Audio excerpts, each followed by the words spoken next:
Hey guys, Dennis Cook here. Welcome back to my series titled A through Zinc. This week we're talking about vitamin B2. If vitamin B1 is our carb burning superstar, vitamin B2 is our fat burning superstar. Vitamin B2, also known as riboflavin, is needed for burning all sorts of energy.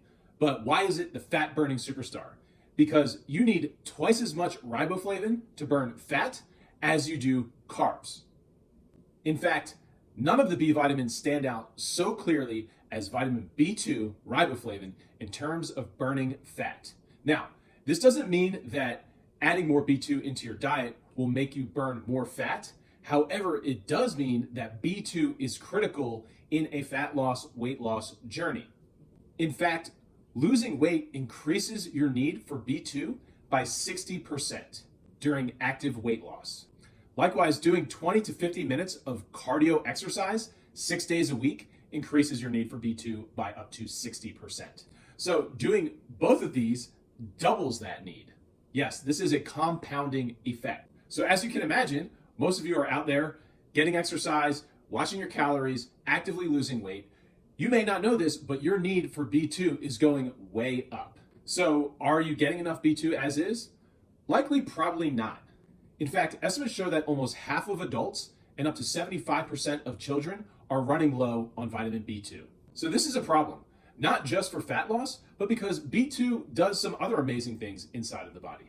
B2 helps you absorb and utilize iron. It prevents oxidative stress. It keeps the eyes healthy. In pregnancy, it can help prevent preeclampsia. It lowers homocysteine, which helps protect against heart disease and cancer. It supports a process called methylation, which is important for energy and mental processes. It helps keep blood pressure under control. It helps you feel energetic and good when you exercise. And in people who suffer migraines, riboflavin, B2, can help shorten the duration of those episodes and make them hopefully less frequent. Now, if you did have a B2 deficiency, you might know it. You might recognize some signs like red, cracking lips. Your skin may get red, scaly, greasy, itchy, or even painful. And you may experience more fungus and candida on your skin and nails. Finally, your hands and feet may get more sensitive to the touch, and not in a good way, in more of a painful neuropathy type way. So how much B2 do we need? The recommended daily allowance is 1.3 milligrams for men and 1.1 milligrams for women. However, our true needs are probably closer to 2 to 5 milligrams per day. Now, interestingly, because B2 is a fat burner, as fat intake increases in our diet, so does our need for B2. High-fat diets can increase our need for B2 by 20 to 40%. So B2 can be found in the diet. For our animal-based population, beef liver is a great source of B2. But so is the muscle meat, and so is fish like salmon and dairy, cheese and milk. And for our plant-based, almonds, mushrooms, seaweed, sesame, wheat germ, bran are all great sources of riboflavin B2. But keep in mind, sugar and fat have no B2, but they do require B2. So they are working against you. So let's talk about 3 different dietary patterns. Vegans or plant-based may struggle because the sources of food with the most B2 are animal-based. Now, there are some options like almonds, mushrooms, seaweed, and different grains. However, vegans should be intentional about supplementing B2 into their diet. If you're using nutritional yeast, make sure that it's fortified with B2. Or consider taking a multivitamin like the Whole Earth and Sea, which has 192% of your daily value for B2. And really, that recommendation applies to all diets. High-fat diets, as we mentioned before, hinder your B2 status. So if you are on a high-fat diet, let's say keto, one advantage would be to eat more of animal-based fats because those, in theory, will be accompanied by animal-based meats like red meat, which are high in B2. So red meat, salmon, these are good sources.